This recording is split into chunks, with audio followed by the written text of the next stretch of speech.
Hello and welcome to Quantum Classes. Assalamu alaikum all my dear students. I hope all of you are doing great, having great time और exam की preparation मजे में चल रही होगी। जैसे कि आपको मालूम है हमने क्लास 12th की केमिस्ट्री की एग्जाम स्पेसिफिक सीरीज शुरू करी थी, जिसमें हमने अभी तक एक चैप्टर मुकम्मल किया है सॉल्यूशंस। उसकी प्लेलिस्ट बनी हुई है, आप चाहो तो देख सकते हो। और अगर आपको इन लेक्चर्स के पीडीएफ नोट्स चाहिए तो टेलीग्राम चैनल ज्वाइन कीजिएगा, जिसकी लिंक डिस्क्रिप्शन बॉक्स में है। सबसे पहले मैं आपको बता दूं, ये जो हम सीरीज शुरू कर रहे हैं, ये जो हमने सीरीज शुरू की है, इसमें हम प्रीवियस ईयर आस्क्ड क्वेश्चंस कर रहे हैं, मोस्ट इंपॉर्टेंट क्वेश्चंस हर एक चैप्टर के और मोस्ट प्रोबेबल क्वेश्चन जो पूछे जा सकते हैं। इसमें बिल्कुल हम बोर्ड स्पेसिफिक रहते हैं, कोई डिटेल्स में नहीं जाते हैं, बल्कि एग्जाम किस तरह से क्वालिफाई करना है, एग्जाम में स्कोर कैसे हाई करना है, उस स्टैंडर्ड से हम पढ़ते हैं। आज हम केमिस्ट्री का दूसरा चैप्टर स्टार्ट करते हैं, दैट इज केमिकल काइनेटिक्स। तो चलो शुरू करते हैं हम second chapter of chemistry class 12th के लिए, that is chemical kinetics. Before कि हम केमिकल काइनेटिक्स को बेटा समझें, बिफोर कि केमिकल काइनेटिक्स के टॉपिक्स को हम अंडरस्टैंड करें, सबसे पहले हमें मालूम होना चाहिए what is chemical kinetics. Chemical kinetics होती क्या है, व्हाट इज केमिकल काइनेटिक्स। देखो बेटा, मैं आपको सिंपल भाषा में समझाता हूं। अगर हम कोई भी रिएक्शन लेंगे, ये ली मैंने कोई रिएक्शन जिसमें आपके रिएक्टेंट्स जो है वो रिएक्टेंट्स प्रोडक्ट्स में चेंज होते हैं। नाउ हर एक केमिकल रिएक्शन की एक रफ्तार होती है, हर एक केमिकल रिएक्शन की रेट होती है, स्पीड होती है। कुछ रिएक्शन स्लो होती है जिनको महीने सालों लगते हैं, कुछ रिएक्शन बहुत ही फास्ट होती है, वो फ्रैक्शन ऑफ सेकेंड्स में कंप्लीट होती है, कुछ रिएक्शंस मॉडरेट स्पीड के साथ चलती है जिनको मिनट्स या घंटे लगते हैं। यानी हर एक केमिकल रिएक्शन की स्पीड अलग अलग होती है। कुछ रिएक्शंस की फास्ट स्पीड होती है, कुछ रिएक्शंस की स्लो स्पीड होती है, कुछ रिएक्शंस मॉडरेट स्पीड से होती है। नाउ अगर मुझे केमिकल रिएक्शंस की स्पीड के बारे में पढ़ना है, रेट ऑफ रिएक्शन के बारे में पढ़ना है और उन फैक्टर्स के बारे में पढ़ना है जो इस स्पीड को चेंज कर सकते हैं, और केमिकल रिएक्शन की मैकेनिज्म के बारे में हमें बात करनी है कि क्या रिएक्शन एक ही स्टेप में होती है, क्या रिएक्शन मल्टीपल स्टेप्स में होती है, अगर मल्टीपल स्टेप्स में होती है तो कितने स्टेप्स में होते हैं, कौन कौन सा स्टेप होता है। कुल मिला के हमें केमिकल रिएक्शंस के बारे में तीन चीजें पढ़नी है। सबसे पहले रेट ऑफ रिएक्शन, उसके बाद factors affecting rate of reaction, और उसके बाद mechanism by which reaction takes place. अब हमारा एक नया सब्जेक्ट बन जाता है, हमारी एक नई किताब बन जाती है, एक नया फील्ड बन जाता है केमिस्ट्री का, एक नया चैप्टर वजूद में आ जाता है केमिस्ट्री का, जिसमें हम केमिकल रिएक्शंस की स्पीड के बारे में पढ़ेंगे, उन फैक्टर्स के बारे में पढ़ेंगे जो स्पीड को अफेक्ट करेंगे, और मैकेनिज्म ऑफ केमिकल रिएक्शन के बारे में पढ़ेंगे। इस फील्ड को, इस ब्रांच ऑफ केमिस्ट्री को केमिकल काइनेटिक्स कहते हैं। जैसे कि हमने डेफिनेशन में नोट किया है, it is defined as the branch of physical chemistry that deals with the study of rate of reaction, factors affecting rate of reaction and the mechanism by which reaction takes place. तो chemical kinetics में rate of reaction के बारे में हम पढ़ते हैं, factors affecting rate of reaction उनके बारे में पढ़ते हैं, और मैकेनिज्म ऑफ केमिकल रिएक्शन के बारे में पढ़ते हैं। ठीक है, तो उसके बाद जो पहला टॉपिक आपके सिलेबस में है और जो पूछा भी जाता है वो है मेरा बच्चा rate of reaction. What is rate of reaction. देखिए बेटा, मैं आपको सिंपल भाषा में समझाता हूं।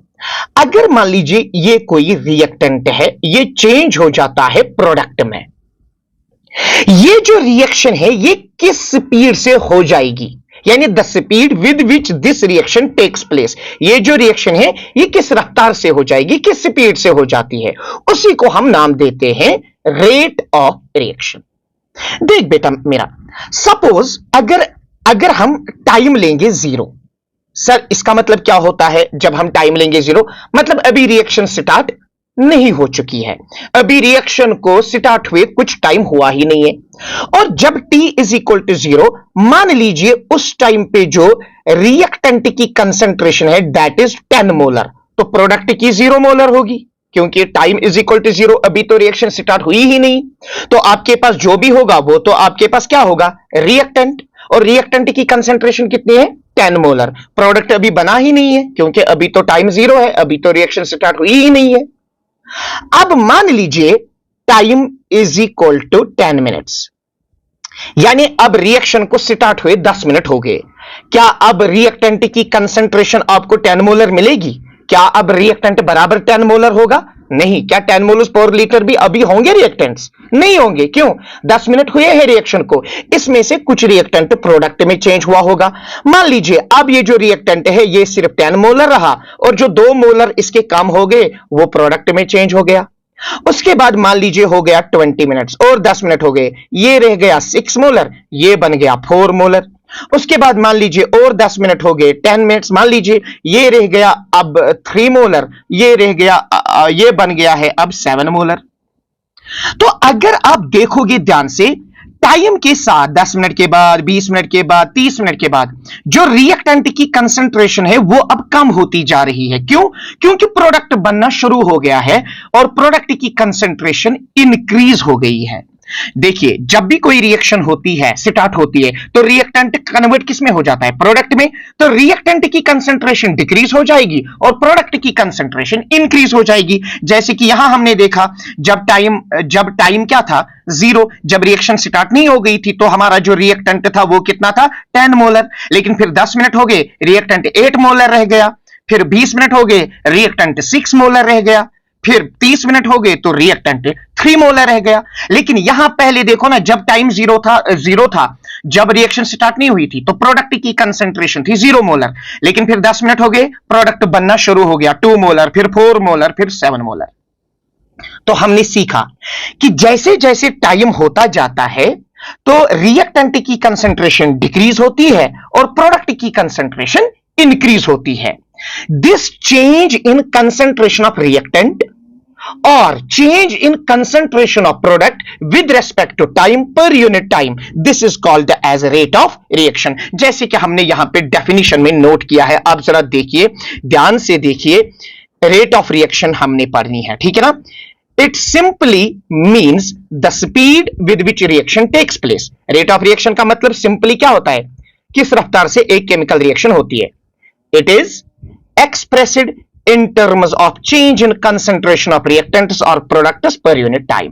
इसको कैसे एक्सप्रेस किया जाता है, रिएक्टेंट की कंसंट्रेशन कितनी चेंज हो जाएगी पर यूनिट टाइम, प्रोडक्ट की कंसंट्रेशन कितनी चेंज हो जाएगी पर यूनिट टाइम। ऐसे ही हम एक्सप्रेस करते हैं रेट ऑफ रिएक्शन। तो इसकी इक्वेशन क्या बन जाएगी, अब जरा देखें, इसकी इक्वेशन क्या बन जाएगी। ऑब्वियस बात है, रेट जो है that will be equal to, delta का मतलब चेंज, ये जो सिंबल है ये चेंज होता है और ये भी चेंज होता है, डी, ये लारी चेंज है, डेल्टा जो है इट इज लारी चेंज और ये जो है इट इज स्मॉल चेंज। तो यहां पे अगर हम देखेंगे रेट की इक्वेशन क्या बनेगी, change in concentration upon time interval. तो change in concentration with respect to time, change in concentration of reactants or products with respect to time, this gives you rate of reaction। अब यहां change तो concentration हो रही है, concentration तो change हो रही है टाइम के हिसाब से, लेकिन ये रिएक्टेंट की भी हो रही है, ये प्रोडक्ट की भी हो रही है। रिएक्टेंट की क्या होती है, डिक्रीज, प्रोडक्ट की क्या होती है, इंक्रीज। तो हम ऐसे भी रेट लिख सकते हैं ना, rate is equal to decrease in concentration of reactants upon time interval. या प्रोडक्ट की कंसंट्रेशन इंक्रीज हो रही है तो हम लिख सकते हैं rate is equal to increase in concentration of products upon time interval. आप मेरी बात को समझ रहे हैं ना, दैट्स ग्रेट। चलो अब मैं और इंपॉर्टेंट बात समझाता हूं। से फॉर एग्जांपल, अब ये कोई रिएक्शन है जिसमें आपका जो रिएक्टेंट है ये चेंज हो गया प्रोडक्ट में, ठीक है ना। मान लीजिए मैंने एक टाइम लिया T1, उस पे जो रिएक्टेंट की कंसंट्रेशन है दैट इज R1 और प्रोडक्ट की कंसंट्रेशन जो है दैट इज P1। जब याद रखना, जब भी स्क्वायर ब्रैकेट्स में कोई रिएक्टेंट रखेंगे या प्रोडक्ट, ये रिप्रेजेंट करता है कंसंट्रेशन। सो रिएक्टेंट या product with in square brackets represent is the concentration. तो मैंने यहां पे क्या किया, रिएक्टेंट को रखा स्क्वायर ब्रैकेट्स में, so it is the concentration of reactant, it is the concentration of product. लेकिन अगर कुछ मान लीजिए 10 मिनट के बाद, 20 मिनट के बाद कुछ टाइम हो गया, मैंने वो टाइम लिया T2, अब जो रिएक्टेंट की कंसेंट्रेशन है दैट इज R2, क्योंकि जब टाइम हुआ होगा तो रिएक्टेंट कम हुआ होगा, प्रोडक्ट बढ़ गया होगा। तो जब टाइम लिया मैंने T2 तो रिएक्टेंट की कंसेंट्रेशन मैंने क्या ली, इट इज R2, और प्रोडक्ट की कंसेंट्रेशन मैंने क्या ली, it is P2। Am I right? चलिए ठीक है। सो T1 पे रिएक्टेंट की कंसेंट्रेशन R1, प्रोडक्ट की कंसेंट्रेशन P1। अच्छा, T2 पे रिएक्टेंट की कंसेंट्रेशन R2 और प्रोडक्ट की कंसेंट्रेशन P2। चलो निकालो रेट। सर सिंपल तो है, रेट इज इक्वल टू, ये रिएक्टेंट है ना, रिएक्टेंट की कंसेंट्रेशन क्या होती है, डिक्रीज, इसलिए हम यहां पे माइनस साइन लगाएंगे। सो जो ये माइनस साइन हम लगाएंगे ना, इसका मतलब ये नहीं है कि रेट नेगेटिव है, रेट तो नेगेटिव हो ही नहीं सकती है, रेट तो पॉजिटिव है, it is always a positive quantity. Sir फिर आपने यहां नेगेटिव क्यों रखा, ये नेगेटिव का मतलब ये है कि रिएक्टेंट की कंसेंट्रेशन डिक्रीज होती है टाइम के साथ। तो अब बताइए फाइनल कंसेंट्रेशन क्या है रिएक्टेंट की, R2, ठीक है ना मेरा बच्चा, माइनस क्या करेंगे, चलो इसको मैं बंद करके रखता हूं, माइनस क्या करेंगे, final concentration minus initial concentration यानी R1 divided by final time क्या है T2 माइनस इनिशियल टाइम क्या है, दैट इज T1। सो जो रेट बनेगी यहां पे that will be minus of final minus initial, that is equal to change यानी delta R upon delta T। तो इस तरह से हम एक्सप्रेस कर सकते हैं rate with respect to concentration of reactants. जरा अब इसको पढ़ो, रेट इज इक्वल टू, शाबाश, rate is equal to delta का मतलब क्या होता है, चेंज। अच्छा, स्क्वायर ब्रैकेट्स में ये जो R है इसका मतलब क्या है, कंसेंट्रेशन। तो rate is defined as the change in concentration of reactant with respect to time. Now यहां पे कंसेंट्रेशन क्या हो गई है, डिक्रीज, तो हम बोल सकते हैं rate is defined as the decrease in concentration of reactant with respect to time. और अगर प्रोडक्ट के लिए निकालेंगे, आपको तो मालूम ही होगा प्रोडक्ट के लिए क्या बनेगा, प्रोडक्ट के लिए रेट बनेगी प्लस, क्योंकि concentration of products increases, that will be delta P divided by delta T। I hope आपने इसको समझा होगा, और यही तो मैंने यहां पे रिप्रेजेंट किया। आप जरा देखिए, जरा यहां पे देखिए, मैंने यहां पे यही रिप्रेजेंट तो किया है। इधर देखिए, ये कोई रिएक्शन है जिसमें आपका रिएक्टेंट प्रोडक्ट में चेंज हो गया। सो जो रेट है that will be minus of delta R upon delta T, और for products it will be delta P divided by delta T. और यहां देखिए negative sign indicates decrease in concentration of reactants with time, यानी time के साथ reactant की concentration कम होती है, इसलिए माइनस साइन। और पॉजिटिव साइन जो है it indicates increase in concentration of products with time. I hope आपने रेट ऑफ रिएक्शन को अच्छे से समझ लिया होगा, और इस तरह से मैंने आपको यह भी समझाया, ठीक है। अच्छा, before that what will be the units of rate of reaction, जरा मुझे बताइए units of rate of reaction. Unit क्या होगा रेट ऑफ रिएक्शन का, सर हमें पता है जो रेट है that is equal to change in concentration divided by time interval, am I right? concentration का यूनिट क्या है sir, it is mole per liter यानी मोल लीटर इनवर्स। टाइम का यूनिट क्या है, सेकंड। तो जो रेट का यूनिट बनेगा that will be mole litre inverse second inverse, ये याद रखिएगा। This is the unit of rate of reaction. या बेटा शॉर्ट में ये जो मोल पर लीटर है ना, इसको शॉर्ट में कहते हैं मोलर, तो हम मोलर सेकंड इनवर्स भी इसका यूनिट लिख सकते हैं। So what is the unit of rate of reaction, it is moles per litre पर सेकंड या मोलर पर सेकंड, ऐसे बोल सकते हैं। लेकिन अगर गैसियस रिएक्शन होगी वहां हम बेटा चेंज इन कंसेंट्रेशन नहीं लेते, वहां लेते हैं चेंज इन प्रेशर। तो गैसियस रिएक्शंस में यहां पे याद रखना, गैसियस रिएक्शंस अगर हम लेंगे, जो गैसियस रिएक्शंस हैं वहां हम क्या करते हैं, वहां हम जो रेट है वो निकालते हैं change in pressure upon T. तो प्रेशर का यूनिट क्या है एटीएम, और टाइम का यूनिट क्या है सेकंड। तो गैसियस रिएक्शंस में हम ये वाला यूनिट इस्तेमाल कर सकते हैं एटीएम, ये सेकंड ऊपर आएगा सेकंड इनवर्स। तो मैंने दोनों के लिए लिए। गैसियस रिएक्शंस में हम change in pressure with respect to time rate वैसे डिटरमाइन करी जा सकती है। लेकिन अगर आप कंसंट्रेशन लोगे ना, चेंज इन कंसंट्रेशन, तो ये वाला यूनिट मोल पर लीटर पर सेकंड या मोलर पर सेकंड। अगर आप गैसियस रिएक्शंस की बात करेंगे तो वहां पे बेटा यूनिट क्या लेंगे एटीएम सेकंड इनवर्स, ठीक है ना। नाउ अब हम एक और इंपॉर्टेंट बात आपसे कहेंगे। अगर कोई रिएक्शन दी गई होगी जिसके स्टोइचियोमेट्रिक कोएफिशिएंट्स भी होंगे, होता है ना, कभी 2 टाइम्स, 3 टाइम्स, 4 टाइम्स होता है ना, कोई भी रिएक्शन होती है, जैसे हमारे पास रिएक्शन है N2, ये इसका स्टोइचियोमेट्रिक कोएफिशिएंट 1 है।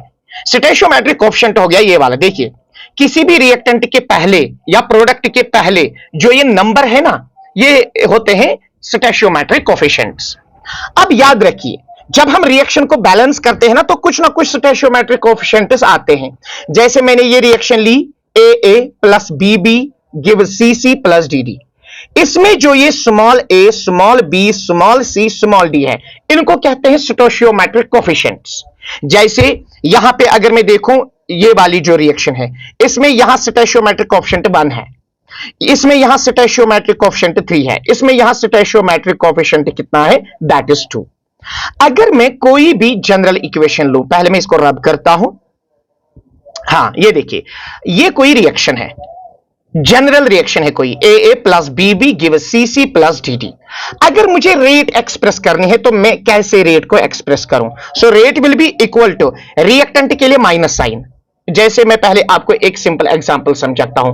A गिव्स प्रोडक्ट, तो अगर मुझे रेट निकालनी है, रेट जो होती है that is equal to decrease in concentration of reactant. So हो गया minus delta A upon delta T। ठीक है, ऐसे हम बता सकते हैं, या ऐसे भी बता सकते हैं, minus DA upon DT। This is the rate of reaction for reactant A। आप समझ रहे हैं ना मेरी बात को? अच्छा, इसी तरह से अगर यहां पे 2 टाइम्स होगा, तो ये जो स्टोइचियोमेट्रिक 2 है ना, ये बेटा क्या होता है, ये डिवाइड होता है इस तरह से 1/2। अगर मान लीजिए यहां 3 होगा तो ये बनेगा 1/3। तो फॉर जनरल रिएक्शन, अगर आप कोई भी रिएक्शन लोगे ना जिसके स्टोइचियोमेट्रिक कोएफिशिएंट्स गिवन होंगे, जैसे यहां स्टोइचियोमेट्रिक कोएफिशिएंट है small a, small b, small c, small d, तो जो रेट इक्वेशन हम बनाते हैं that is equal to minus of 1 upon a, ये देखिए minus of 1 upon a dA upon dt। इसी तरह से minus of 1 upon b dB divided by dt। इसी तरह से प्रोडक्ट, इसके लिए पॉजिटिव साइन इस्तेमाल होता है क्योंकि प्रोडक्ट की कंसंट्रेशन इंक्रीज होती है विद टाइम। तो ये आ जाएगा 1 upon c dc by dt, ये आ जाएगा 1 upon d dd divided by dt। आप समझ गए? मैं पहले आपको एक एग्जांपल से समझाता हूं किस तरह से रेट बनानी है। मान लीजिए यहां पे मैंने एग्जांपल ली, इसके स्टोइचियोमेट्रिक कोएफिशिएंट्स यहां क्या है 1, ये क्या है बेटा 3, ये क्या है 2। तो जो इसके लिए रेट बनेगी, rate will be equal to, पहले तो हम रिएक्टेंट की बात करेंगे। जो रिएक्टेंट है इसकी कंसंट्रेशन तो डिक्रीज होती है, so it will be minus, stoichiometric coefficient क्या है 1, तो 1 को डिवाइड करना है, तो ये बन जाएगा मान लीजिए 1 अपॉन 1, फिर delta N2 upon delta T, that will be equal to, obvious बात है किसके बराबर होगी, 3 टाइम्स H2। सो ये आ जाएगा minus 1 upon 3 delta H2 upon delta T।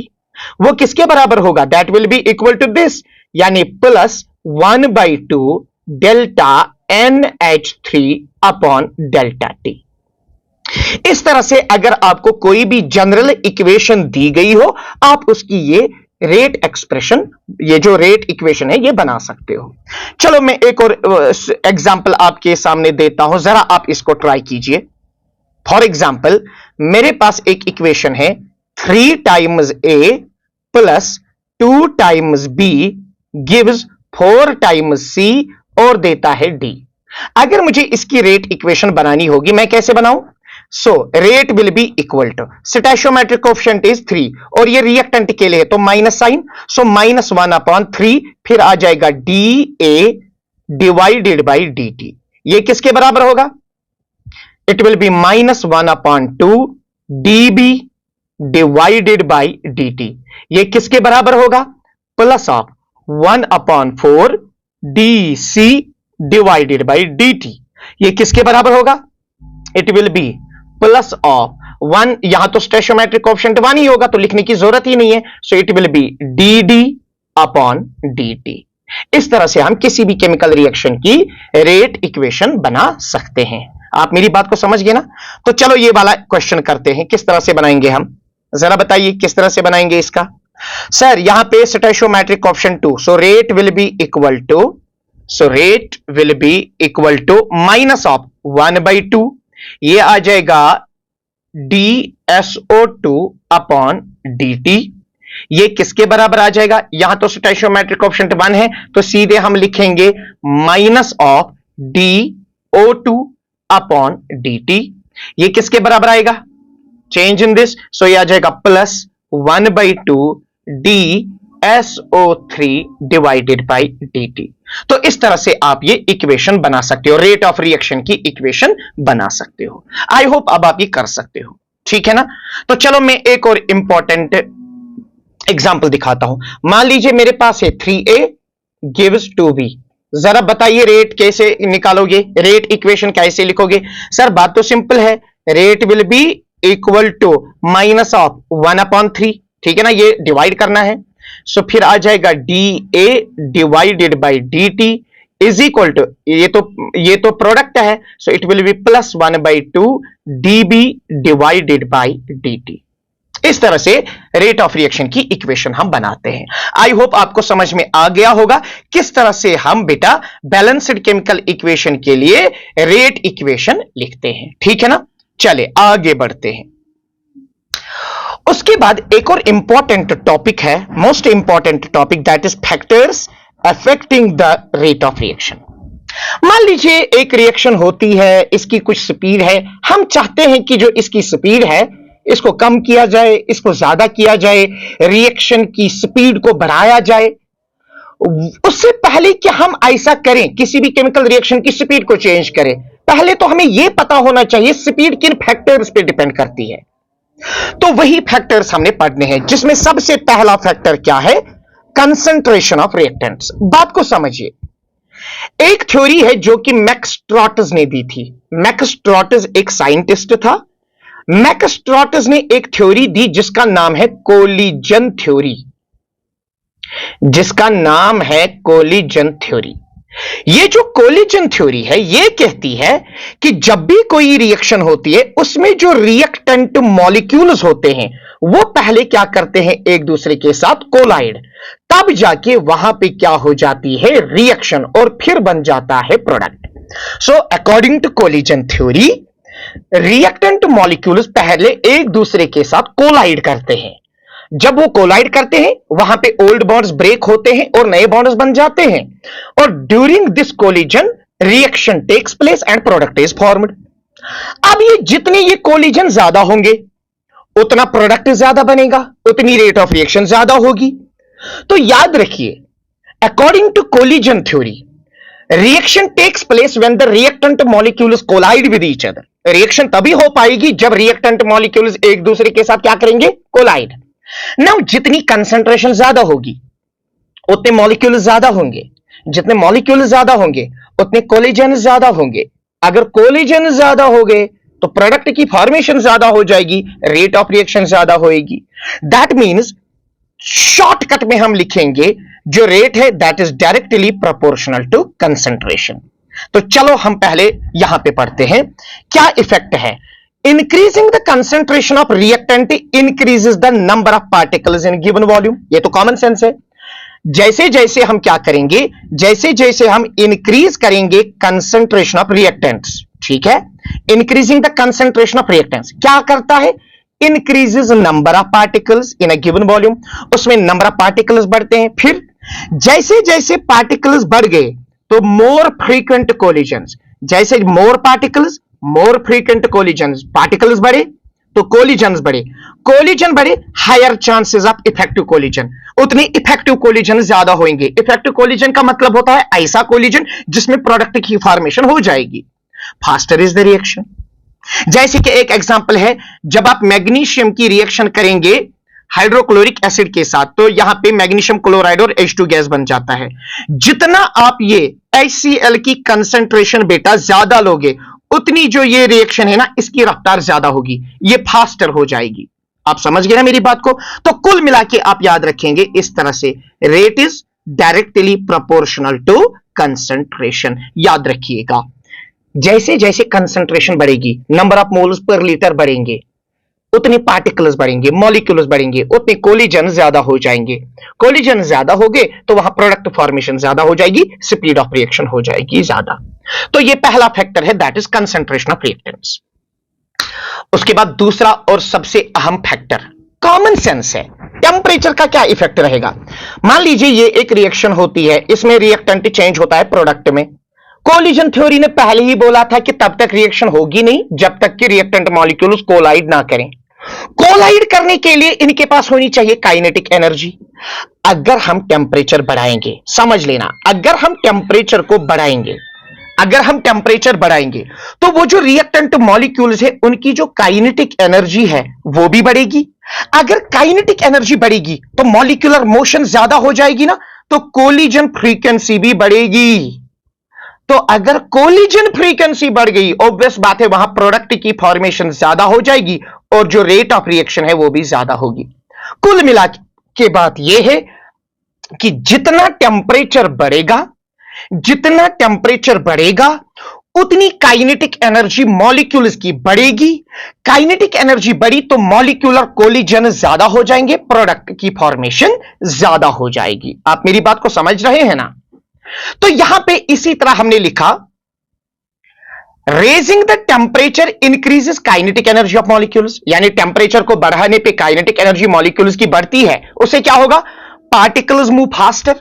जब काइनेटिक एनर्जी बढ़ेगी तो वो मॉलिक्यूल्स, पार्टिकल्स ये तेज एक दूसरे के साथ कोलाइड करेंगे, यानी मोर कोलिजन पर सेकेंड, कोलिजन फ्रीक्वेंसी बढ़ेगी। तो उससे क्या हो जाएगा? A greater fraction of particles has energy greater than activation energy, more effective collisions, और ऑब्वियस बात है रेट ऑफ रिएक्शन बढ़ेगी। तो कुल मिला के बात आप ध्यान में रखिए, टेम्परेचर बढ़ाएंगे, रिएक्टेंट मॉलिक्यूल्स की काइनेटिक एनर्जी बढ़ेगी, उससे क्या हो जाएंगे? कोलिजन ज्यादा हो जाएंगे। उससे क्या हो जाएगा? कोलिजन अगर ज्यादा हो गए तो वहां पे प्रोडक्ट की फॉर्मेशन ज्यादा हो जाएगी। याद रखना, किसी भी रिएक्शन को होने के लिए रिएक्टेंट मॉलिक्यूल्स के पास उतनी एनर्जी होनी चाहिए कि वो उस बैरियर थ्रेशोल्ड एनर्जी को क्रॉस करे। अगर हम ऑर्डिनरी टेम्परेचर पे देखेंगे उतनी एनर्जी तो रिएक्टेंट मॉलिक्यूल के पास होती नहीं है, इसलिए हमें यहां से सप्लाई करनी पड़ती है एनर्जी, जिसको एक्टिवेशन एनर्जी कहते हैं। जब आप टेम्परेचर बढ़ाओगे ना तो ये वो एक्टिवेशन एनर्जी इनको मिलती है और फिर ये थ्रेशोल्ड बैरियर क्रॉस करते हैं और ये प्रोडक्ट बनाते हैं। तो याद रखना, टेम्परेचर अगर आप बढ़ाओगे ना तो मॉलिक्यूल्स की काइनेटिक एनर्जी बढ़ जाती है, वो थ्रेशोल्ड बैरियर को क्रॉस करते हैं, तो वहां प्रोडक्ट की फॉर्मेशन ज्यादा होती है। और एक रूल याद रखिए, ऐसा प्रैक्टिकली देखा गया, अगर टेम्परेचर 10 डिग्री बढ़ाएंगे तो जो रेट ऑफ रिएक्शन है वो डबल होती है। जैसे कि मैंने यहां पे रूल ऑफ थंब आपके लिए रखा है, for many reactions rate doubles for every 10 degree rise in temperature. यानी अगर आप 10 डिग्री टेम्परेचर बढ़ाओगे तो रेट ऑफ रिएक्शन डबल हो जाएगी। फॉर एग्जांपल 10 डिग्री सेल्सियस पे रेट है 2, तो जो 20 डिग्री सेल्सियस है, आपने 10 डिग्री बढ़ाया ना, तो रेट विल बी 4 और more than 4। So this is the effect of temperature on the rate of reaction. तो पहला फैक्टर कौन है? कंसंट्रेशन। कंसंट्रेशन ज्यादा, स्पीड ज्यादा। टेम्परेचर दूसरा फैक्टर, टेम्परेचर ज्यादा तो स्पीड, रेट ऑफ रिएक्शन ज्यादा। उसके बाद एक और इंपॉर्टेंट है, that is surface area of reactants. देखिए बेटा, एक और फैक्टर है जिसपे स्पीड डिपेंड करती है, वो है सरफेस एरिया ऑफ रिएक्टेंट्स।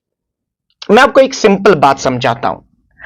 अगर मान लीजिए मेरे पास है एक पेपर, ये एक बड़ा पेपर है, ठीक है, ये बड़ा पेपर है, ये साइज में बड़ा है। अगर मैं इसको भी जलाऊं, फिर सेम पेपर को छोटे छोटे छोटे छोटे पीसेस करूं और उसको भी जलाऊं, तो कहां पे कंबशन फास्ट होगी? जरा बताइए। जहां पे सरफेस ज्यादा एक्सपोज हो जाएगा, जहां पे सरफेस ज्यादा एक्सपोज हो जाएगा वहां रिएक्शन फास्ट हो जाएगी। तो याद रखना, जितना सरफेस एरिया ज्यादा होता है उतना सरफेस के एटम्स, मॉलिक्यूल ज्यादा एक्सपोज होते हैं और उतना रेट ऑफ रिएक्शन ज्यादा होता है। तो वही हमने लिखा।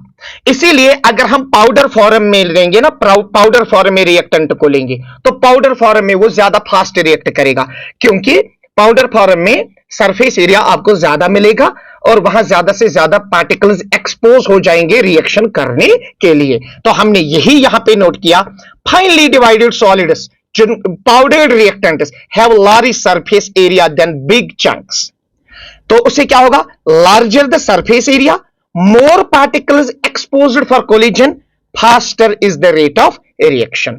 जैसे कि powdered calcium carbonate reacts faster with hydrochloric acid. जैसे अगर मेरे पास एक कैल्शियम कार्बोनेट CaCO3, एक होता है मैं एक ही सिटून ले लूं, एक बड़ी सिटून, मान लीजिए 1 kg, फिर मैं 1 kg ही लेता हूं लेकिन ये पीसेस में लेता हूं पाउडर फॉर्म में, तो यहां सरफेस एरिया ज्यादा होगा और ज्यादा से ज्यादा पार्टिकल्स जो है वो एक्सपोज हो जाएंगे, तो यहां जो रेट ऑफ रिएक्शन है वो ज्यादा हो जाएगी। यही हमने लिखा powdered calcium carbonate reacts faster with hydrochloric acid. आप मेरी बात को समझ रहे हैं ना? तो याद रखिएगा कि जितना सरफेस एरिया ज्यादा होगा उतना ज्यादा से ज्यादा पार्टिकल्स एक्सपोज हो जाएंगे और उतनी रेट ऑफ रिएक्शन ज्यादा होगी। ठीक है, चले आगे बढ़ते हैं। हमारे पास एक और इंपॉर्टेंट फैक्टर है जिस पे रेट ऑफ रिएक्शन डिपेंड करती है, that is presence of catalyst. सबको पता है what is a catalyst. Catalyst एक ऐसा केमिकल सब्सटेंस होता है जिसको हम ऐड करते हैं, वो रेट ऑफ रिएक्शन को चेंज करता है। अगर ये रेट ऑफ रिएक्शन को इंक्रीज करेगा तो पॉजिटिव कैटालिस्ट, अगर रेट ऑफ रिएक्शन को डिक्रीज करेगा तो नेगेटिव कैटालिस्ट। मान लीजिए मैं आपको एक एग्जांपल से समझाता हूं। मेरे पास है एक रिएक्शन हेबर्स प्रोसेस जिसमें नाइट्रोजन गैस हाइड्रोजन गैस के साथ रिएक्ट करके अमोनिया गैस बना देता है। ठीक है, अगर हम ये रिएक्शन ऐसे ही प्लेन करेंगे, इसमें कोई एक्सटर्नल फॉरेन केमिकल ऐड नहीं करेंगे, तो ये रिएक्शन जो है ना ये स्लो होती है, इसकी स्पीड कम होती है। लेकिन अगर मैं यहां पे ऐड करूं आयरन का पाउडर, अगर मैं आयरन यूज करूं तो ये रिएक्शन फास्ट होती है। तो जो आयरन है इसने यहां पे रेट ऑफ रिएक्शन को इंक्रीज किया, तो ये आयरन यहां पे क्या होता है? ये होता है एक कैटालिस्ट। तो जब हम कैटालिस्ट ऐड करते हैं, कैटालिस्ट रेट ऑफ रिएक्शन को चेंज करता है, और अगर catalyst rate of reaction increase करेगा इसको कहते हैं पॉजिटिव कैटालिस्ट, और अगर कैटालिस्ट रेट ऑफ रिएक्शन को डिक्रीज करेगा उसको कहते हैं नेगेटिव कैटालिस्ट। लेकिन 99% केसेस में हम कैटालिस्ट को यूज करते हैं रेट ऑफ रिएक्शन इंक्रीज करने के लिए। ठीक है, नाउ देखिए क्या है इसका, what is the effect of catalyst. Catalyst increases the rate of reaction without being consumed. खुद तो ये कंज्यूम नहीं होता है, कैटालिस्ट का काम होता है ये रेट ऑफ रिएक्शन को चेंज करता है, खुद उसमें कंज्यूम नहीं होता है। और ये कैसे करता है? They lower the activation energy allowing more collisions to be effective at the same temperature.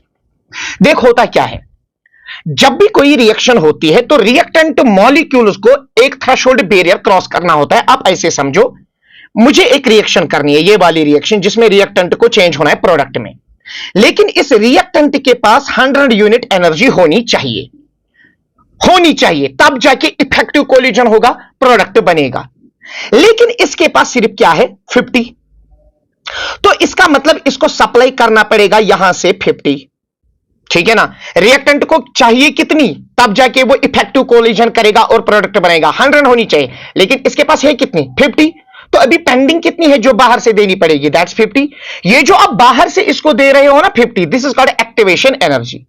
अगर हम कैटालिस्ट ऐड करते हैं ना, वो इसी एक्टिवेशन एनर्जी को कम करता है। हमें अब 50 नहीं देनी होगी अगर हम कैटालिस्ट का यूज करेंगे, हमें मान लीजिए 10 ही देनी होगी। तो 50 देना और 10 देना, इसमें तो फर्क है ना। सो याद रखना, कैटालिस्ट जब हम ऐड करते हैं वो इस एक्टिवेशन एनर्जी को कम करता है और एक नया पाथ देता है रिएक्शन को। तो याद रखिएगा, एक कैटालिस्ट रेट ऑफ रिएक्शन को इंक्रीज करता है by lowering down, by decreasing their activation energy. Example यहां पे हमारे पास है manganese dioxide MnO2 catalyses the decomposition of hydrogen peroxide. यानी अगर आपके पास हाइड्रोजन पेरोक्साइड है H2O2, इसको डिकम्पोज करना है, हीट देना है और इसको वाटर और ऑक्सीजन गैस में डिकम्पोज करना है, तो यहां पे हम मैग्नीज डाइऑक्साइड MnO2 ये कैटालिस्ट यूज करते हैं। और MnO2 यूज करने से क्या होता है, ये जो रिएक्शन है ये अब फास्ट हो जाती है। ठीक है, आगे बढ़ते हैं। एक और फैक्टर है जिस पे रेट ऑफ रिएक्शन डिपेंड करती है, वो है बेटा प्रेशर। देखिए आप, अगर रिएक्टेंट सॉलिड है और अगर रिएक्टेंट लिक्विड है, वहां प्रेशर का कोई रोल है ही नहीं। अब कहेंगे क्यों? क्योंकि जो सॉलिड और लिक्विड होता है, सॉलिड और लिक्विड ऑलरेडी बहुत कंप्रेस्ड होता है। वहां अगर आप प्रेशर अप्लाई करेंगे भी तो वो कितना नजदीक आएगा, आप ऐसे समझ लीजिएगा। मान लीजिए मेरे पास है ये मोबाइल फोन, ठीक है ना, ये सॉलिड है। अगर मैं इसको प्रेशर करूं, अगर मैं इस पे प्रेशर डालूं, ये कितना क्लोज आ जाएगा, क्योंकि ये ऑलरेडी कंप्रेस्ड है। तो याद रखिएगा, अगर हम ऐसी रिएक्शन लेंगे जिसमें आपका रिएक्टेंट या तो सॉलिड हो या तो लिक्विड हो, प्रेशर वहां पे कोई इफेक्ट नहीं करता। लेकिन अगर गैसियस रिएक्टेंट्स होंगे तो गैसियस रिएक्टेंट्स में मॉलिक्यूल दूर दूर होते हैं, प्रेशर को इंक्रीज करेंगे, वॉल्यूम कम होगा। अगर वॉल्यूम कम हो गया तो वहां per unit volume number of reactant molecule ज्यादा होंगे, तो कोलिजन ज्यादा हो जाएंगे, तो रेट ऑफ रिएक्शन बढ़ेगी। तो यहां पे हमने इसको नोट किया है, increasing pressure compresses gas molecules into smaller volume. Pressure को इंक्रीज करोगे, ये तो गैस को कंप्रेस करेगा छोटे वॉल्यूम में, ठीक है ना।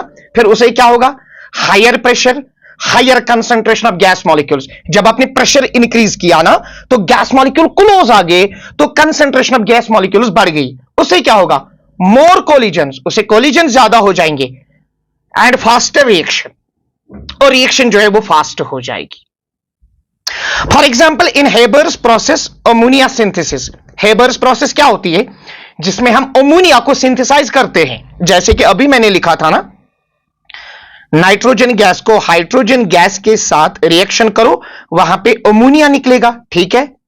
तो यहां पे अगर हम प्रेशर को इंक्रीज करेंगे तो इसे रेट ऑफ रिएक्शन इंक्रीज होती है। तो कुल मिला के आपको एक बात याद रखनी है, प्रेशर इंक्रीज किया, वॉल्यूम डिक्रीज हो गया, गैस मॉलिक्यूल नजदीक आ गए, कोलिजन फ्रीक्वेंसी बढ़ेगी, प्रोडक्ट ज्यादा बनेगा, रेट ऑफ रिएक्शन भी बढ़ेगी, ठीक है ना बेटा। उसके बाद हमारे पास एक और फैक्टर है, that is the nature and state of reactants. Reactants का नेचर और जो रिएक्टेंट्स है वो किस स्टेट में है। देखो बेटा, ionic compounds in aqueous solutions react faster than covalent compounds. जो आयनिक कंपाउंड्स है, अगर आयनिक कंपाउंड्स की हम एक्वस मीडियम में रिएक्शंस को देखेंगे ना, उनकी स्पीड बहुत हाई होती है, वो इंस्टेंटेनियस रिएक्शंस होती है। और अगर हम कोवलेंट कंपाउंड्स को देखेंगे, उनकी जो रेट जो है वो कम होती है। और इसमें क्या रीजन है, जो आयनिक कंपाउंड्स होते हैं, आयनिक रिएक्शंस होती हैं, उनमें सिंपली आयनिक कॉम्बिनेशन होती है। देखिए मैं आपको सिंपल भाषा में समझाता हूं। हमारे पास एक एग्जांपल है एसिड बेस रिएक्शन। मान लीजिए हमारे पास है HCl, हमारे पास है NaOH, ये एसिड है, ये बेस है। अगर मुझे एसिड बेस रिएक्शन करनी है तो जब हम HCl को पानी में डालेंगे, ये ब्रेक होगा H पॉजिटिव और Cl नेगेटिव में ऑटोमेटिकली। इसी तरह से बेस जो है NaOH, ये ब्रेक हो जाएगा Na पॉजिटिव और OH नेगेटिव। तो जो ये एसिड होता है ना एक्वस मीडियम में, जो बेस होती है एक्वस मीडियम में, ये ऑलरेडी अपने आयन्स में टूटे हुए होते हैं। ये इनके जो बॉन्ड से ये ऑलरेडी वाटर ब्रेक करता है। तो यहां पे आपको एनर्जी नहीं देनी है बॉन्ड्स को ब्रेक करने के लिए। देखिए अगर बॉन्ड खुद ही टूट रहा है तो आपको एनर्जी देने की जरूरत नहीं है। लेकिन याद रखिए, अगर आपको एनर्जी नहीं देनी पड़ती है बॉन्ड्स को ब्रेक करने के लिए, खुद ही टूटते हैं, बस आपको उनको मिलाना है, बस आपको मिलाना है। और जैसे ही वो मिलेंगे बेटा, वो इतना फास्ट मिलेंगे कि आप उस रेट को डिटरमाइन कर ही नहीं सकते, आप उसको मेजर ही नहीं कर सकते। इसीलिए याद रखिएगा, जो आयनिक रिएक्शंस होती है ना एक्वस मीडियम में, वो बहुत फास्ट होती है यार, इंस्टेंटेनियस, क्योंकि वहां आपको बॉन्ड्स ब्रेक करने की जरूरत नहीं होती है, बॉन्ड्स आर ऑलरेडी ब्रोकन। बात समझ गए ना। मैं आपको यहां से फिर से समझाता हूं, जरा इधर देखिए, आप जरा इधर देखिए, मैं आपको समझाता हूं। देख बेटा मेरा, देख, से फॉर एग्जाम्पल ये एक बीकर है, ये दूसरा बीकर है, ठीक है। यहां पे लिया हमने HCl वाटर में, ठीक है, पानी में हमने HCl डाला, और यहां पानी में हमने क्या डाला, NaOH। जैसे ही आपने इसमें HCl डाला तो ये ब्रेक हो जाता है, किसमें, एक तो H पॉजिटिव में, एक तो Cl नेगेटिव में, और ये ब्रेक हो जाता है Na पॉजिटिव में और OH नेगेटिव में। यानी आपको बॉन्ड्स ब्रेक करने की जरूरत है ही नहीं, बॉन्ड्स तो खुद ही टूटते हैं। अब जब इन दो को आप मिलाएंगे, एसिड बेस की रिएक्शन करेंगे, यहां बॉन्ड्स टूटे हुए हैं, लंबी जुदाई, ये देखो लंबी जुदाई है कि नहीं, ये इनके बॉन्ड्स ब्रोकन है, वाटर में ये बॉन्ड खुद ब खुद ब्रेक हो गए हैं, ये आयोनाइज हो गया, इसमें आयन्स निकले। अब जब इनको आप मिलाओगे तो ये बहुत ज्यादा एक दूसरे के साथ, जैसे H प्लस यहां किसके साथ, OH माइनस के साथ इंटरेक्ट करेगा तो वाटर बनाएगा। This reaction will be very very fast and you will complete this reaction in fraction of seconds. Similarly फिर यहां बचा Cl नेगेटिव और यहां बचा Na पॉजिटिव। Na पॉजिटिव और Cl नेगेटिव जो है ये आपस में रिएक्शन करता है और क्या बनाता है, NaCl यानी सॉल्ट बना देता है। Another factor is nature and state of reactants. Nature and state of reactants, देखो जो ये रेट ऑफ रिएक्शन है ना, ये इस पे भी डिपेंड करता है कि रिएक्टेंट्स का नेचर क्या है और स्टेट ऑफ रिएक्टेंट्स, क्या वो आप सॉलिड स्टेट, लिक्विड स्टेट या गैसियस स्टेट में ले रहे हो। अब सबसे पहले अगर मैं आपको बता दूं, जो आयनिक रिएक्शंस होती हैं, ionic compounds in aqueous medium react faster than covalent compounds. अगर हम आयनिक रिएक्शंस एक्वस मीडियम में करेंगे ना तो वो इतनी फास्ट होती है आप उनकी स्पीड डिटरमाइन ही नहीं कर सकते। Ionic compounds in aqueous solution react faster. जैसे मैं आपको एक एग्जांपल से समझाता हूं। मान लीजिए ये लिया हमने एक बीकर, ये लिया दूसरा बीकर और इसमें हमने डाला है HCl, ये एसिड है, और इसमें हमने डाला NaOH, ये एक बेस है, ये एसिड है, ये एक बेस है। याद रखना जब ये ब्रेक हो जाएगा तो यहां क्या निकलेगा, H पॉजिटिव और क्या निकलेगा, Cl नेगेटिव, क्योंकि जब आप HCl को पानी में डिसॉल्व करोगे तो ये आयनाइज हो जाएगा, इसमें H प्लस Cl नेगेटिव। इसी तरह NaOH डालोगे तो यहां क्या निकलेगा, Na पॉजिटिव OH नेगेटिव। इसके लिए आपको यहां से एनर्जी सप्लाई करने की जरूरत नहीं है।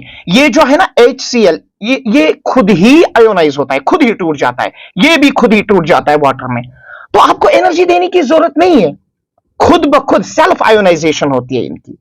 फिर जब आप इन दोनों को मिलाओगे, यहां इसमें भी, यहां इस वाले बीकर में भी आयंस, यहां इस वाले बीकर में भी आयंस, आपको बॉन्ड्स को ब्रेक करने की जरूरत नहीं है, बॉन्ड्स आर ऑलरेडी ब्रोकन। और जैसे ही इनको मिलाओगे तो ये जो ब्रोकन यानी ये जो आयंस है जिनके बॉन्ड्स ब्रेक हुए हैं, ये जल्दी से कोशिश करते हैं कि न्यूट्रलाइज हो जाएं और पॉजिटिव नेगेटिव कैटाइन एनाइन आपस में मिलकर न्यूट्रलाइजेशन रिएक्शन करता है। इसीलिए एसिड और जो बेस, एसिड बेस रिएक्शन जिसको न्यूट्रलाइजेशन रिएक्शन कहते हैं, बेटा ये एक इंस्टेंटेनियस रिएक्शन होती है, ये बहुत ज्यादा फास्ट होती है। 10 टू द पावर -12 सेकंड इसमें रिएक्शन कंप्लीट होती है, यानी पलक झपकते ही रिएक्शन कंप्लीट। तो याद रखना, ionic compounds in aqueous solution react much more faster than covalent compounds. अगर कोवेलेंट कंपाउंड है तो उसके बॉन्ड्स आपको पहले ब्रेक करने पड़ेंगे, ठीक है ना, लेकिन जो आयनिक कंपाउंड्स होंगे उनके जो बॉन्ड्स है वो खुद ही एक्वस मीडियम में ब्रेक हो जाते हैं। जैसे एक और एग्जांपल है, जैसे मैंने यहां पे लिखा भी है, ionic reactions involve simply ion combination, क्योंकि वहां तो ऑलरेडी आयन्स बने हुए होते हैं, सिर्फ आयन्स को एक दूसरे के साथ कंबाइन होना है बस। अच्छा, covalent reactions require bond breaking. Covalent compound के बॉन्ड्स को पहले आपको ब्रेक करना पड़ेगा। बात तो सिंपल है, अगर आपको बॉन्ड्स ब्रेक करने पड़ेंगे उसमें एनर्जी लगेगी, टाइम लगेगा, तो स्पीड कम होगी। लेकिन अगर बॉन्ड ऑलरेडी टूट चुका है तो वहां नया बॉन्ड बनाना बहुत तेज होता है, रिएक्शन बहुत फास्ट होती है वहां पे। आप समझ गए ना। चलिए, जैसे reaction between AgNO3 and NaCl in water almost instantaneous. Instantaneous का मतलब जो फ्रैक्शन ऑफ सेकंड्स में कंप्लीट होती है।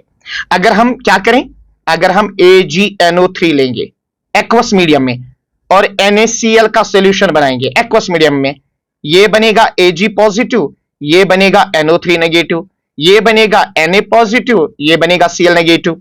तो इस सॉल्यूशन और इस सॉल्यूशन को मिक्स करो, ये जल्दी से एक दूसरे के साथ कंबाइन करेंगे, Ag प्लस Cl माइनस के साथ मिलेगा, बनाएगा AgCl। Na प्लस NO3 के साथ मिलेगा तो ये बनाएगा NaNO3। तो दो बातें याद रखो, अगर आयनिक रिएक्शन है एक्वस मीडियम में बहुत फास्ट है, क्योंकि बॉन्ड्स ब्रेक करने की जरूरत नहीं है, बॉन्ड्स आर ऑलरेडी ब्रोकन, सिर्फ आयन्स को कंबाइन होना है। और अगर कोवलेंट कंपाउंड है वहां पहले एनर्जी आपको देनी पड़ेगी बॉन्ड्स को ब्रेक करने के लिए। ठीक है, चले बेटा आगे बढ़ते हैं। उसके बाद लास्ट फैक्टर है that is light. Last factor जो है दैट इज लाइट। नाउ हमारे पास कुछ रिएक्शंस ऐसी होती हैं जो होती है इन प्रेजेंस ऑफ लाइट, जैसे कि फोटोसिंथेसिस भी जो है वो भी एक फोटोकेमिकल रिएक्शन ही है और वो जो है लाइट डिपेंडेंट है। एक एग्जांपल में देता हूं, मान लीजिए अगर हम Cl2 और मैं इसको चेंज करता हूं,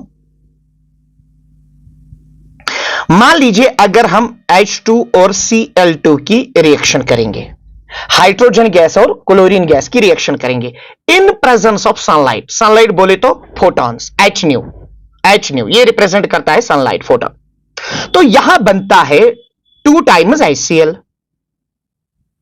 this is called photosynthesis of HCl, यानी आप HCl को बना रहे हो इन प्रेजेंस ऑफ सनलाइट।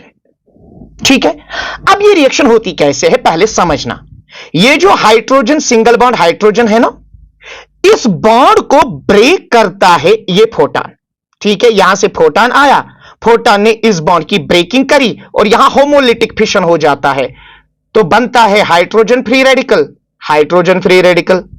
उसके बाद अगर हम देखेंगे जो क्लोरीन सिंगल बॉन्ड क्लोरीन है, यहां पर भी इसी फोटॉन की मदद से यह बॉन्ड टूट जाता है, यह बॉन्ड टूट जाता है, एक इलेक्ट्रॉन इधर एक इलेक्ट्रॉन इधर, और यह कौन तोड़ता है, यह फोटॉन तोड़ता है और बनता है यहां पे Cl रेडिकल और Cl radical. Since free radicals are unstable, तो यहां H रेडिकल यहां Cl रेडिकल, ये आपस में इस तरह से यहां हाइड्रोजन रेडिकल क्लोरीन रेडिकल, ये एक इलेक्ट्रॉन देता है, ये इलेक्ट्रॉन देता है, तो यहां बनता है कोवेलेंट बॉन्ड, बन गया HCl।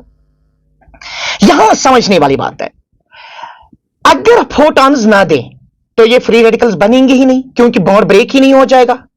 तो जितने आप फोटॉन्स ज्यादा से ज्यादा भेजोगे उतने ज्यादा बॉन्ड्स ब्रेक हो जाएंगे, उतने ज्यादा फ्री रेडिकल्स बनेंगे और उतना ज्यादा प्रोडक्ट फॉर्मेशन और उतनी रेट ऑफ रिएक्शन फास्ट होगी। तो याद रखना, वो रिएक्शंस जो होती है इन प्रेजेंस ऑफ लाइट, उनमें जितनी लाइट की इंटेंसिटी बढ़ाओगे, जितने नंबर ऑफ फोटॉन्स बढ़ाओगे, उतनी रेट ऑफ रिएक्शन बढ़ेगी। सो याद रखना, यहां पे मैंने लिखा है light energy can initiate certain reactions, जिनको हम कहते हैं photochemical reactions. For example 2 times HI, ये भी होती है इन प्रेजेंस ऑफ लाइट। यहां बॉन्ड्स ब्रेक करने के लिए भी आपको लाइट की जरूरत है और यहां बनता है H2I2। और ये भी लिखना आप, अगर मेरे पास होगा Cl2 गैस और मेरे पास होगा H2 gas in presence of sunlight, ये बना देता है 2 times HCl। और याद रखना, यहां पे हम एक नोट लिखेंगे, as intensity of light increases, as intensity of light increases, यानी जितनी लाइट की इंटेंसिटी बढ़ेगी, जितने नंबर ऑफ फोटॉन ज्यादा स्ट्राइक करेंगे, as intensity of light increases,